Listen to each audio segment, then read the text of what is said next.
यही का नाम ये तंबो दीवार है, कैसा ही रंगो रूप है पैसा ही माल है।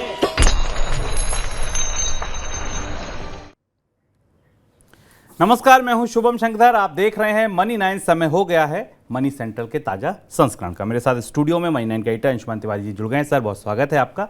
और अंशुमान जी से खबरों पर चर्चा शुरू की जाए उससे पहले आपको बताएं आज कौन सी वो खबरें हैं जिन्हें हमने मनी सेंट्रल के लिए चुना है। शुरुआत करेंगे मौसम की खबर के साथ। क्या इस साल देश में पड़ेगा सूखा? ऐसे अनुमान तैर रहे हैं। क्या अनुमान है? कितनी आशंका है सूखे की? इस पर चर्चा करेंगे। क्यों बढ़ रहे देश में एफडी के अगेंस्ट लोन लेने वाले लोग? बदले इंडेक्स में शेयरों की एंट्री और एग्जिट के नियम? क्यों ठंडा पड़ा कच्चे तेल का उबाल? कच्चा तेल एक बार फिर $80 के नीचे पहुंचा। क्या छुपा रहे हैं गौतम अदानी? ऐसी खबरें, इस तरह ऐसे सवाल इसलिए खड़े हो रहे हैं क्योंकि कुछ ऐसी जानकारी है जो अब सार्वजनिक हो रही है, वो उस समय नहीं हुई थी जब हिंडनबर्ग की रिपोर्ट आई थी, कत्लेआम मचा था अदानी समूह के शेयरों में, तब वहाँ कुछ ऐसा घट रहा था जो अब पता चला है। तो इससे ये सवाल खड़े हो रहे हैं, क्या कुछ छुपा रहे हैं गौतम अदानी? और आज दिन की सबसे बड़ी खबर होगी छोटी कारों पर। क्या बंद हो जाएंगी छोटी कारें? ऐसा हम क्यों कह रहे हैं? ऐसे संकेत क्यों मिल रहे हैं? कार का बाजार कैसे बदल रहा है? क्या परिदृश्य बन रहा है? ये तमाम चर्चा होगी आज मारुति की रिजल्ट की रोशनी में, मारुति चेयरमैन की ओर से आए बयान की रोशनी में। शुरुआत मौसम की खबर के साथ। अल नीनो की वजह से इस साल खरीफ फसलों के उत्पादन पर असर ना पड़े, इसके लिए समय रहते सरकार पहले से योजना तैयार कर रही है। इस योजना के तहत किसानों को फसलों के बारे में एडवाइजरी जारी की जाएगी। समय समय पर मौसम का अपडेट दिया जाएगा। इस काम के लिए कृषि मंत्रालय मौसम विभाग के साथ मिलकर काम कर रहा है। आशंका यह है इस बार कि मानसून सीजन के दौरान मौसमी घटनाक्रम अल नीनो का प्रभाव दिखेगा, जिस वजह से मानसून सीजन में बरसात की कमी रह सकती है। सर, सूखा पड़ने की कितनी संभावना है? बरसात की कमी रहेगी या बात सूखे तक पहुंचेगी? शुभम, दो तरीके के अनुमान हमारे सामने हैं, आईएमडी और स्काईमेट के, और दोनों के अनुमान लगभग एक जैसी बात कह रहे हैं। पर भारत की जो सरकारी मौसम एजेंसी है, भारतीय मौसम विभाग, वो खुलकर ड्राउट शब्द का या सूखे का इस्तेमाल नहीं कर रहा। लेकिन अगर आप आंकड़े को करीब से देखें तो आईएमडी का जो पहला अनुमान आया था वो ये बताता था कि भारत में एल नीनो की संभावना जून, जुलाई और अगस्त में 70% है, और जुलाई, अगस्त और सितंबर में इसकी यह संभावना बढ़कर 80% हो जाएगी। यानी भारत की जो प्रधान मौसम एजेंसी है वो मान रही है कि एल नीनो आने वाला है। जबकि स्काईमेट ने यह घोषणा की है या ये भविष्यवाणी की है कि भारत में 60% तक सूखे की संभावना है। सूखे को आप कई तरीके से समझ सकते हैं। सूखे का मतलब अकाल या पूरे देश में सूखा नहीं होना। यदि देश के कुछ हिस्सों में भी सामान्य से काफ़ी कम बरसात हो तो उनके लिए सूखा ही होता है, और हर साल ये परिस्थिति बनती दिखाई देती है। इस बार ये बात इसलिए उलझी हुई है क्योंकि अगर भारत में जून, जुलाई और अगस्त, सितंबर के 4 महीनों में एल नीनो की संभावना अगर हम औसत मान लें दोनों आंकलनों का, आईएमडी के और स्काईमेट के, तो एल नीनो की संभावना का प्रतिशत 70% बनता है। और 70% की संभावना के तहत देश के एक बड़े हिस्से में सामान्य से नीचे बारिश होने की संभावना है, जो लगभग सूखे और सूखे जैसी परिस्थिति होगी। इन वैज्ञानिक बहसों के बीच सरकार इस बात की तैयारी कर रही है कि वो इसके मामले में एक आकस्मिक योजना बनाए, कंटिजेंसी प्लान बनाए। और चूंकि एल नीनो को लेकर आशंका इसलिए ज़्यादा है कि भारत के इतिहास में जितने भी सूखे पड़े उसमें से 70% सूखे की वजह अभी से लेकर पिछले 100 सालों तक के इतिहास को भी अगर देखें तो जब भी एल नीनो आता है तो दुनिया के एक बड़े हिस्सों में सूखे का असर होता है, और भारत के अधिकांश सूखे की वजह एल नीनो ही रहा है। इस बीच केंद्रीय वित्त मंत्री निर्मला सीतारमण ने खाद्य महंगाई के लिए मौसमी फसलों की सप्लाई बिगड़ने को जिम्मेदार बताया। उन्होंने कहा कि मौसमी फसलों की सप्लाई की समस्या से महंगाई बढ़ी है और इस महंगाई को कम करने के लिए सरकार हर संभव प्रयास कर रही है। सर, सरकार जितना चिंतित दिख रही है उतना आरबीआई अपनी पॉलिसी में चिंतित नहीं दिखा। दोनों के बीच इतना विरोधाभास क्यों? हाँ, ये एक अजीब सी असहमति दिखाई देती है। आरबीआई ने अपनी पॉलिसी में जब ये कहा कि महंगाई अब कम होगी, ब्याज दरों में बढ़ोतरी रोकी जाएगी, हम इस पर विचार करेंगे, उसी समय उसके एक हफ्ते बाद, 2 हफ्ते बाद सरकार की तरफ से और कोई नहीं, स्वयं वित्त मंत्री को ने कहा कि जो बाजार में मांग आपूर्ति की परिस्थिति और खासतौर से जो सीजनल आपूर्ति है उसके बिगड़ने के कारण महंगाई का खतरा दिखाई दे रहा है। ऐसा लगता है कि रिजर्व बैंक और सरकार एक मत नहीं है महंगाई की संभावना को लेकर, लेकिन वास्तविकताएं अगर आप एमपीसी कमेटी के मिनट्स पढ़ें या आंकड़े देखें तो उनमें दिखाई दे रहा है कि महंगाई की संभावना नए सिरे से बढ़ रही है। इसके ऊपर एक महत्वपूर्ण संदर्भ एल नीनो का या आने वाले संभावित सूखे या बारिश की कमी का भी है। इसके अलावा कुछ ऐसी कमोडिटीज़ जिनमें महंगाई नहीं थी उनमें वापस महंगाई लौट रही, जैसे चीनी पर हमने हाल में ही बात की थी, चीनी की कीमतें बढ़ रही, दूध की महंगाई बढ़ रही है। कच्चे तेल को लेकर सरकार में दबाव है। वित्त मंत्रालय ने अपनी जो ताज़ी रिपोर्ट भारतीय अर्थव्यवस्था के बारे में दी थी, जिस पर हमने चर्चा की थी, और इसमें इस साल की आर्थिक विकास दर में गिरावट की संभावना जाहिर की गई है, उसमें भी महंगाई एक दबाव बना हुआ है। अब यहाँ से वित्त मंत्रालय की तरफ से कहने के बाद रिजर्व बैंक के ऊपर निगाहें होंगी कि रिजर्व बैंक अपनी अगली मौद्रिक नीति में महंगाई को कम होता हुआ देखेगा या महंगाई को बढ़ता हुआ देखेगा। लेकिन फिलहाल दोनों हिस्सों के लिए, मौद्रिक हिस्से के लिए और फिस्कल हिस्से के लिए, सरकार के दोनों हाथों के लिए महंगाई सबसे बड़ी चुनौती है। इस बीच एक अपडेट आपको और दे दें, वो है आलू के फसल का। आलू का उत्पादन बढ़ने की वजह से इस साल प्रमुख उत्पादक राज्यों में आलू का थोक भाव पिछले साल के मुकाबले 4 से 5 रुपये प्रति कम है। पिछले साल हमने लहसुन में ये ग्लट बनते देखा था, प्याज में इस बार ग्लट बनते देखा, और अब आलू के यहाँ से भी खबर यही आ रही है। पश्चिम बंगाल की कृषि उपज मंडी में भाव 14 से 15 रुपये प्रति किलो के बीच है। ये भाव पिछले साल 19 से 20 रुपये प्रति किलो था। इसी तरह पंजाब में, उत्तर प्रदेश की भी कई मंडियों में भाव पिछले साल के मुकाबले कम है। अनुमान ये है सरकार का भी, इंडस्ट्री का भी, कि इस साल पश्चिम बंगाल और उत्तर प्रदेश में आलू का उत्पादन पिछले साल के मुकाबले ज़्यादा हुआ, और उत्पादन ज़्यादा होने के बाद आपको पता है कि आपूर्ति उतनी नहीं है, इसलिए कीमतें गिर रही हैं। अगली खबर बड़े गौर से सुनिए, ये खबर है कर्ज के बाजार से। कर्ज के बाजार में कुछ ऐसा हो रहा है जो पिछले साल नहीं हुआ था या उससे ज़्यादा हो रहा है, वो है एफडी के अगेंस्ट लोन। साल भर में महंगे हुए कर्ज की वजह से फिक्स डिपॉजिट की सिक्योरिटी पर लोन लेने वालों की संख्या बढ़ी है। फिक्स डिपॉजिट की सिक्योरिटी पर लोन लेने का मतलब क्या है कि आपने किसी बैंक में एक एफडी करा रखी है और बैंक आपसे ये कहता है कि भाई ठीक है, एफडी के अगेंस्ट हम आपको लोन देते हैं। ये सिक्योर्ड लोन की कैटेगरी में आता है, क्योंकि सिक्योरिटी के तौर पर आपकी एफडी वहां रखी होती है। ऐसे लोन का आकार पिछले साल के मुकाबले 43% बढ़ गया है। रिजर्व बैंक के ताजा आंकड़े ये बताते हैं कि इस साल फरवरी तक फिक्स्ड डिपॉजिट की सिक्योरिटी पर दिए गए लोन का आंकड़ा 1,13,000 करोड़ के पार निकल गया, जो पिछले साल 80,000 करोड़ रुपए से भी कम था। सर, इस तरीके के लोन लेने वाले क्यों बढ़ रहे हैं? ये भारत के लोन बाजार का बेहद महत्वपूर्ण घटनाक्रम है, और ये उन सारे लोगों को के लिए समझना ज़रूरी है जो बैंक में एफडी करा रहे हैं, जिनकी बैंक में एफडी रखी हुई है। अब बाजार में ब्याज दरें करीब 10% से ऊपर हैं। सामान्य रूप से अगर आपको हाउसिंग लोन या पर्सनल लोन लेने हैं तो उनकी दरें और ज़्यादा हैं। जब आप एफडी के अगेंस्ट लोन लेते हैं तो इसमें ब्याज की दर आपको एफडी की दर से 1 या 2% ज़्यादा होती है, और इस हिसाब से जब बाजार में ब्याज दरें इतनी ऊंची हैं तो लोग अपनी एफडी का सिक्योरिटी के तौर पर इस्तेमाल करके थोड़ा सस्ता कर्ज लेने की कोशिश कर रहे हैं। यानी बैंक की उसी विंडो से अगर आप सीधे फ्रेश बारोवर के तौर पर लोन लेने जाएंगे तो शायद आपको ज़्यादा ऊंची ब्याज दर मिलेगी, पर अगर आप एफडी के अगेंस्ट लोन ले रहे हैं तो उस पर ब्याज दर कम होगी। यानी एफडी के ऊपर अगर दर 7% है तो आपको बैंक 8%, 8.5% के आसपास ब्याज दर पर कर्ज दे देगा। और यही वजह है कि वो आंकड़ा आपको बता रहा है कि 1,13,000 करोड़ रुपए के कर्ज लोगों ने अपने एफडी के बदले लिए हैं। बैंकों को भी ऐसे कर्ज देने में कोई समस्या नहीं होती, क्योंकि सिक्योर्ड लोन है, आपकी एफडी बैंक के पास रखी हुई है, वो जमा मौजूद है और इस जमा के बदले आपको कर्ज मिल रहा है। बाजार में ब्याज दरें बढ़ने के कारण ये बड़ा बदलाव आया है, और इससे भारत के सेविंग के तौर तरीकों में भी परिवर्तन आता दिखाई दिया है। एक छोटी सी बात यहाँ और समझ लें कि एफडी पर जो आपको ब्याज मिलता है कर्ज लेने के बाद, वो ब्याज भी नहीं मिलता है। सोशल मीडिया पर शेयर ट्रेड को लेकर राय देने वाले मामले में सेबी ने 3 टेलीग्राम चैनल पर रोक लगाई है। साथ में उन चैनल्स का संचालन करने वालों पर 5 करोड़ 68 लाख रुपए का जुर्माना भी लगाया है। सर, आरोप क्या थे, कर क्या रहे थे ये टेलीग्राम चैनल? आप के उन सारे लोगों के लिए जो शेयर बाजार में निवेश करते हैं उनके लिए जानना बहुत ज़रूरी है कि सेबी लगातार ऐसे यूट्यूब चैनलों पर या टेलीग्राम चैनलों पर कार्रवाई क्यों कर रहा है, और इन पर आरोप क्यों और इन पर जुर्माना क्यों लगा रहा है।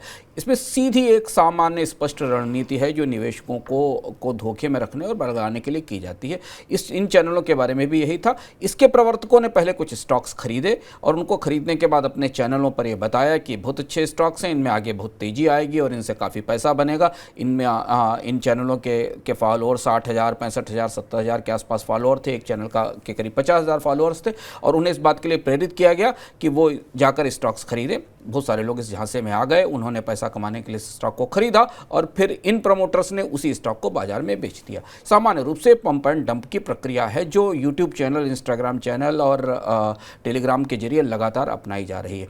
और फिर सेबी ने कुछ पर प्रतिबंध लगाया है, सख्ती की है। आपके लिए भी ये बहुत ज़रूरी है जानना कि आपको किसी भी चैनल से, इंस्टाग्राम से, यूट्यूब से या टेलीग्राम से ऐसी सलाह आ रही है कि स्टॉक को खरीद लें तुरंत क्योंकि इसमें पैसा बनने वाला है, सोच समझकर फैसला करिए, क्योंकि उस स्टॉक को पुश करने वाला चैनल या बताने वाले चैनल का उसमें अपना एक इंटरेस्ट हो सकता है, चाहे वो इंस्टाग्राम से आ रहा हो, चाहे यूट्यूब से आ रहा हो और चाहे टेलीग्राम से आ रहा हो। और सेबी ने इन सभी लोगों से ये कहा है कि जो आपने 1 करोड़ 85 लाख रुपए गलत तरीके से कमाए हैं, इसको 12% रिटर्न ब्याज लगा के वापस कीजिए। कई राज्यों में बिजली उत्पादन के लिए इस्तेमाल होने वाले पानी पर सेस को असंवैधानिक और गैर कानूनी ठहराते हुए केंद्र सरकार ने राज्यों से पानी पर सेस को हटाने के लिए कहा है। केंद्रीय ऊर्जा मंत्रालय के निदेशक ने सभी राज्यों के मुख्य सचिवों को यह पत्र लिखकर सेस हटाने की बात कही है। हाल ही में हिमाचल प्रदेश ने बिजली उत्पादन में इस्तेमाल होने वाले पानी पर सेस लगाया था। इसके अलावा उत्तराखंड, जम्मू कश्मीर, सिक्किम में भी ये सेस लागू है। सर, किस तरीके का सेस है ये? केंद्र और कुछ राज्यों के बीच में एक खास किस्म के सेस को लेकर नया विवाद शुरू हुआ है। ये सेस वो राज्य लगाते हैं जिन राज्यों में हाइडल प्रोजेक्ट्स हैं या पनबिजली परियोजनाएं हैं, जो पानी से बिजली बनाने के परियोजनाएं।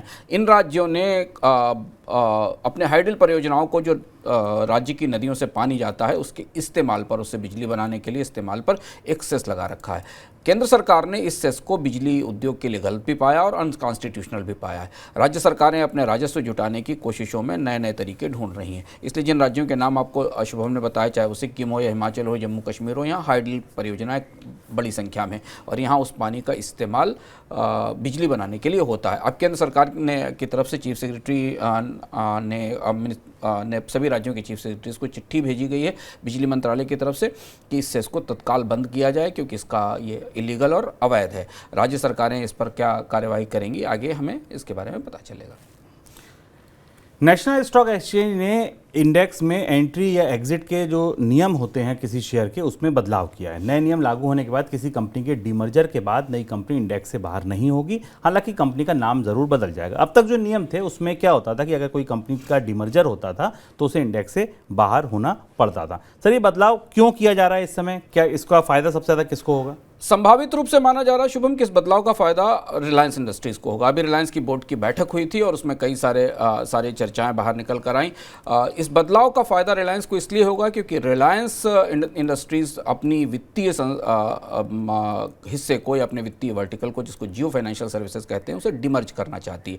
आमतौर पर पूरी दुनिया के स्टॉक एक्सचेंजेस में यह नियम है कि अगर कोई कंपनी डिमर्ज होती है, यानी एक कंपनी में से दूसरी कंपनी निकलकर बाहर आती है, तो वो कंपनी जो पेरेंट कंपनी होती है उसको इंडेक्स से हटा दिया जाता है, क्योंकि उसका भार या उसका वेट कम हो जाता है। अमेरिका के न्यूयॉर्क स्टॉक एक्सचेंज में दुनिया के स्टॉक एक्सचेंज से बाहर होने वाली कंपनियां, लिस्टिंग से बाहर, जो इंडेक्स से बाहर होने वाली कंपनियों में बड़ी संख्या ऐसी ही कंपनियों की कि उनमें पुनर्गठन के बाद उन्हें इंडेक्स में जगह नहीं मिलती।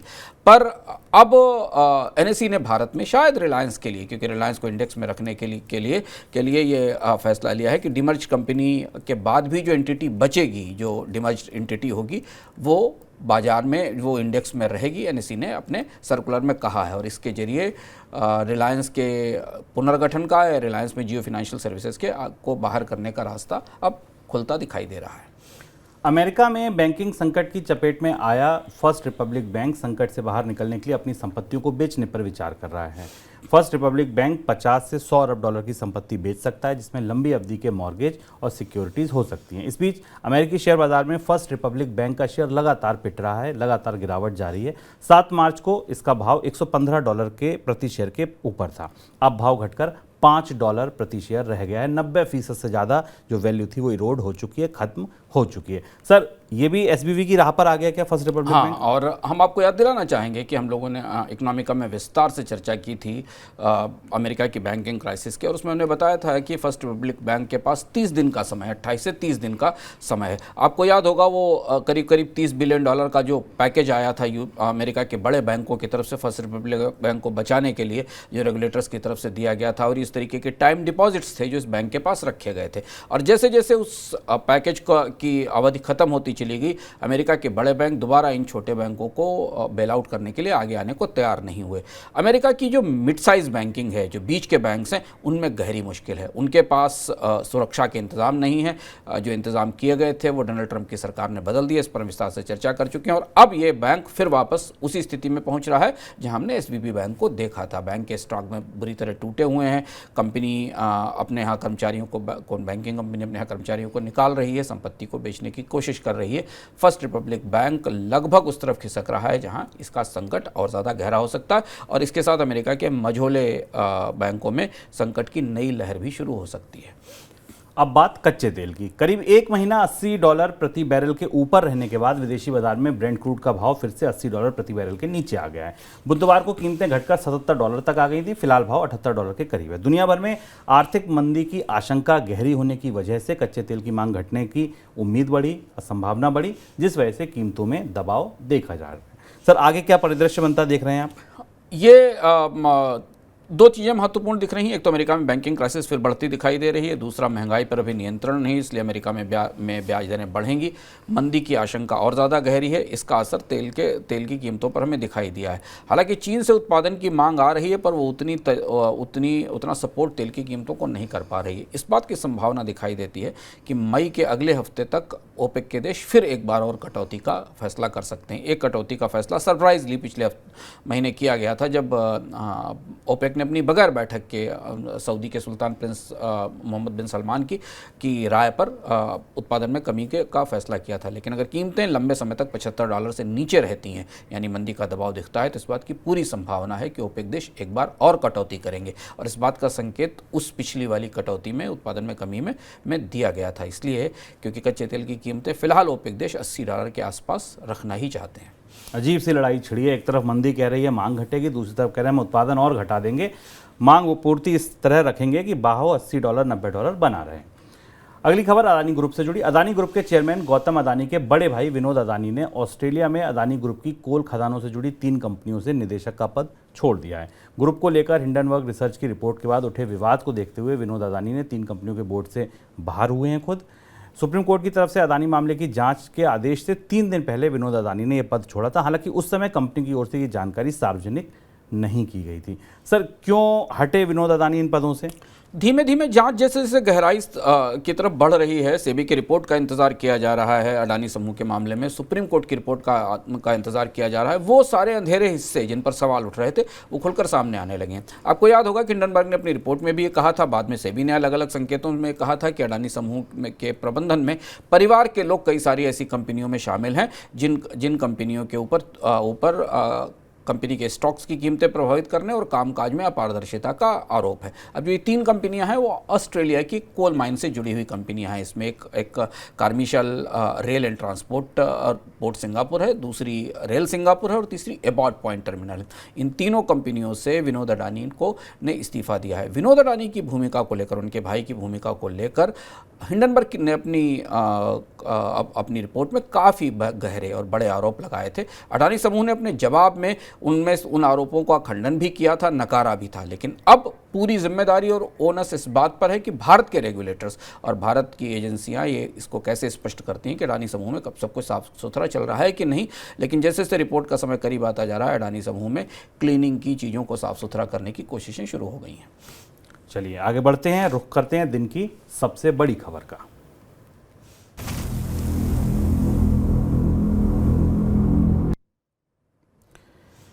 दिन की सबसे बड़ी खबर आज आई मारुति के नतीजों से निकली खबरों के बाद। कल दरअसल मारुति के नतीजे आए। नतीजों में ये कहा गया कि मार्च तिमाही में कंपनी का जो शुद्ध मुनाफा है वो 42% बढ़कर 2671 करोड़ रुपए हो गया। लेकिन इस बीच देश की सबसे बड़ी कार कंपनी मारुति सुजुकी के चेयरमैन आरसी भार्गव ने कहा कि वित्त वर्ष 2023-24 के दौरान छोटी कार के बाजार में उन्हें कोई ग्रोथ नहीं दिख रही है, क्योंकि लागत बढ़ने की वजह से छोटी कारें महंगी हो गई हैं और छोटी कारों को खरीदने वाले जो लोग हैं, जो वर्ग है, वो इनसे फिलहाल दूरी बना रहा है। सर, भारत का बाजार दरअसल छोटी कारों का बाजार है, आप पहले भी कहते रहे, हमने एक इकोनॉमिक में चर्चा भी की थी जहां मध्यम वर्ग की बात करते हैं।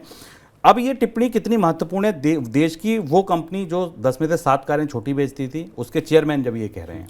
और आरसी भार्गव ने पहली बार ऐसा नहीं कहा शुभम। आरसी भार्गव ने पिछले साल भी ये बात कही थी कि भारत में छोटी कारों का बाजार सिकुड़ रहा है। मारुति जो कि जिसका 1 लाख करोड़ के आसपास की सेल्स हो चुकी हैं, भारत की सबसे बड़ी कंपनी है, इसे छोटी कारों के बाजार में क्रांति लाने की अगुआ माना जाता है। वहाँ से उसके नतीजों से कई सारे महत्वपूर्ण तथ्य और संकेत निकल रहे हैं जो हमारे लिए समझना ज़रूरी है, और इससे भारत के पूरे ऑटोमोबाइल बाजार में बड़े बदलाव दिखते हैं। मारुति के आंकड़ों को जब करीब से देखते हैं शुभम, तो मारुति की जो टोटल ग्रोथ दिखाई पड़ी है मुनाफे में, उसमें मैक्सिमम जो सेल्स हैं वो एसयूवी से कैटेगरी से आई है, यानी जो स्पोर्ट यूटिलिटी व्हीकल और महंगे वाहन हैं उनके लिए आई है।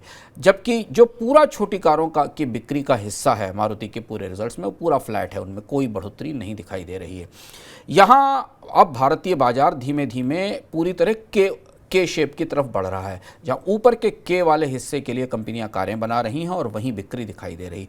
नीचे के हिस्से में जहां जिन्हें कारों से एम्पावर किया जाना था, जो ऑटोमोबाइल की क्रांति होनी थी, वो सिकुड़कर खत्म हो रही है। उसकी 2-3 बड़ी वजह हैं जो आरसी भार्गव ने भी अपने पिछले बयानों में कही और जो रिजल्ट में साफ साफ दिखती है। एक तो छोटी कारों की कीमतें तेजी से बढ़ी हैं, कच्चा माल महंगा होने के कारण, चिप्स के कारण, टैक्सेशन तो है ही, और इनके कारण भारत में छोटी कारें सामान्य पिछले 2-3 सालों में काफ़ी तेज़ी से महंगी हुई हैं। दूसरी, जिन लोगों को छोटी कार खरीदना होता था या जिन्हें अपने जीवन स्तर को बेहतर करने के लिए आगे आना था, उनकी कमाई में कमी हुई है। दूसरा महत्वपूर्ण फैक्टर है, आमतौर पर माना जाता था कि लोग जो बाइक पर चल रहे हैं वो अपनी ज़िंदगी बेहतर करने के लिए छोटी कारों की तरफ जाते हैं। और तीसरा और सबसे महत्वपूर्ण हिस्सा ये कि भारत में अधिकांश छोटी और मझोली कारें फिनांस से बिकती हैं, लोन से बिकती हैं। क्योंकि लोन की दरें, ब्याज दरें में तेज बढ़ोतरी हुई है, तो कारों को खरीदने की लागत बढ़ गई। और चौथी और अंतिम बात ये कि ओवरऑल फ्यूल के चार्जेस बढ़ने से, ईंधन महंगा होने से, टोल महंगा होने से, पार्किंग की चुनौतियों के कारण एक सामान्य मध्यम वर्ग के लिए छोटी कार खरीद पाना उसकी पहुंच से बाहर होता जा रहा है। कंपनियों ने ये बात सुन ली है, देख ली है, समझ ली है, और इसलिए अब मारुति जैसी बड़ी कंपनी जो छोटी कार के जरिए भारत पर राज कर रही थी, वो अपनी पूरी उत्पादन व्यवस्था में बदलाव करने जा रही है। जो संकेत दिया आरसी भार्गव ने, उस संकेतों का मतलब है कि मारुति अब छोटी कारें कम से कम बनाएगी, छोटी कारों का बाजार सिकुड़ता जाएगा, कंपनी अब उन्हीं कारों का उत्पादन करेगी जो महंगी हैं, बड़ी हैं, 15 से 16 लाख रुपए से ऊपर की हैं। तो आपको वॉल्यूम टर्म्स में कारें कम बिकती दिखाई देंगी, जो अच्छा नहीं है भारत के ऑटोमोबाइल उद्योग के लिए। वैल्यू टर्म्स में महंगी कारें ज़्यादा बिकती दिखाई देंगी, महंगी कारों की संख्या कम होगी, टर्नओवर ज़्यादा होंगे। छोटी कारों की संख्या ज़्यादा थी, टर्नओवर कम थे, और उसके जरिए ही भारत में ऑटोमोबाइल क्रांति आई थी। उस क्रांति में डीलर भी शामिल थे, उस क्रांति में लोन्स भी शामिल थे, और उस क्रांति में एक बड़ा सर्विस नेटवर्क भी शामिल था जो उसके साथ तैयार हुआ था। ये बड़ा रीसेट है जो छोटी कारों के बाजार में हो रहा है। सर, इस बीच कंपनी की तरफ से ये भी खबर आई कि कंपनी एक नया प्लांट लगाने की भी, हाँ, ये दिलचस्प चीज़ है कि मारुति ने छोटी कारें बंद करने की, छोटी कारों के उत्पादन में कोई बढ़ोतरी की उम्मीद नहीं की, और संकेत ये दिए कि उत्पादन को ऐसा ही रखा जाएगा। लेकिन इसके बाद भी कंपनी अपने एक नया प्लांट लगाने जा रही, और इस नए प्लांट लगाने की तैयारी शायद 2 वजह से हो रही है। उसमें सबसे बड़ा फोकस निर्यात पर रहेगा। इस बात की संभावना है कि खरखौदा में, हरियाणा में एक नया प्लांट आएगा। इस प्लांट से मारुति अंतर्राष्ट्रीय बाजारों के लिए करीब 800 एकड़ का में ये प्लांट होगा, जिसमें 2.5 लाख यूनिट्स पर एनम की, साल में करीब 2.5 लाख यूनिट्स बनाने की क्षमता होगी 2025 तक, जिसे बढ़ा के 10 लाख यूनिट किया जाएगा। इस प्लांट का अधिकतम इस्तेमाल कंपनी निर्यात के लिए करेगी, यहाँ से कारों के, वाहनों के निर्यात के लिए करेगी। नए प्लांट पर काम शुरू हो रहा है। तो ऑटोमोबाइल सेक्टर के मार्केट में एक और बड़ा शिफ्ट इस फैसले से दिखाई देता है। भारत में पहले कंपनियां भारत में कार बेचने के लिए संयंत्र लगाती थी, मारुति जैसी कंपनियां अपनी क्षमताएं अंतर्राष्ट्रीय बाजार में कार बेचने के लिए लगा रही हैं, क्योंकि भारत में जिस कार बाजार की हम उम्मीद कर रहे थे, छोटी कारों के बाजार का, वो अब सिकुड़कर ठंडा पड़ रहा है। देश में मैन्युफैक्चरिंग को बढ़ावा देने के लिए सरकार की तरफ से जो प्रोडक्शन लिंक्ड इंसेंटिव देने की घोषणा हुई है, उसके तहत मार्च के अंत तक 2,875 करोड़ रुपए का आवंटन हुआ है। इसमें अधिकतम इंसेंटिव इलेक्ट्रॉनिक्स, टेलीकॉम, फार्मा और फूड प्रोसेसिंग इंडस्ट्री को मिला है। केंद्र सरकार ने 14 अलग अलग सेक्टर के लिए 2020 के दौरान प्रोडक्शन लिंक्ड इंसेंटिव की घोषणा की थी। खबर यह भी है कि दिसंबर तक यहाँ से करीब $6 बिलियन के आसपास का इन्वेस्टमेंट आया है। सर, पीएलआई स्कीम कितनी सफल होती दिख रही है? पीएलआई स्कीम की सफलता के आंशिक आंकड़े हमारे सामने उपलब्ध हैं। इलेक्ट्रॉनिक सबसे बड़ा सेक्टर है जहां पीएलआई में निवेश भी आया। सरकार ने जो आंकड़ा दिया वो आंकड़ा करीब 53,500 करोड़ रुपए के निवेश का है, और इसके अगेंस्ट जो सबसे ज़्यादा इंसेंटिव्स दिए गए, यानी सबसे ज़्यादा पैसा दिया गया, वो इस सेक्टर को मिला। इस स्कीम की व्यवस्था ये है कि कोई कंपनी अगर भारत में उत्पादन करती है और सेल्स करती है, तो एक निर्धारित उत्पादन के बदले सरकार बजट से उसे प्रोत्साहन का पैसा देती है। ये स्कीम बनाई गई थी अंतर्राष्ट्रीय स्तर पर। भारत की जो निर्यात प्रोत्साहन स्कीम थी, उसे WTO में रोक देने के बाद सरकार ने ये स्कीम बनाई थी। लेकिन फिलहाल स्कीम में जो 14 सेक्टर जोड़े गए हैं, वो सारे सेक्टर्स एक साथ जैसा काम नहीं कर रहे हैं। सारा का सारा पीएलआई इंसेंटिव 2-3 सेक्टर्स में केंद्रित है, जहां से सबसे ज़्यादा डिमांड आ रही है, सबसे ज़्यादा जहां पर इंसेंटिव दिए गए हैं। बीच में कोविड के कारण एक झटका लगा है। इस स्कीम को 3 साल और बचे हैं, यानी इसको अपने लक्ष्य हासिल करने के लिए काफ़ी तेज़ी से आगे दौड़ना होगा। और मौजूदा परिस्थिति में सरकार अब नए क्षेत्र जोड़कर एक कोशिश कर रही है कि कम से कम इसे और ज़्यादा हिस्सों में कवरेज के लिए बढ़ाया जा सके। लेकिन फिलहाल इंडस्ट्रियल प्रमोशन डिपार्टमेंट के जो आंकड़े बता रहे हैं कि स्कीम के बाकी हिस्सों में अभी बहुत ज़्यादा उत्साह नहीं दिखाई दे रहा है। इस बीच आपको याद दिला दें कि पीएलआई के पूरे रिपोर्ट कार्ड पर हमने एक इकोनॉमिकम किया था, उसका लिंक आप इस डिस्क्रिप्शन बॉक्स में देख सकते हैं। और अगर आप पीएलआई स्कीम का पूरा रिपोर्ट कार्ड जानना चाहते हैं, कहाँ से ये शुरू हुई, इसकी बात कहाँ से शुरू हुई, कैसे आगे बढ़ी, कौन से सेक्टर्स को फ़ायदा हुआ, क्या आगे उम्मीद है, क्या नतीजे संभावित हैं, ये सब कुछ आपको पता चलेगा इस इकोनॉमिकम में। फिलहाल आगे बढ़ते हैं मनी सेंट्रल झटपट की ओर।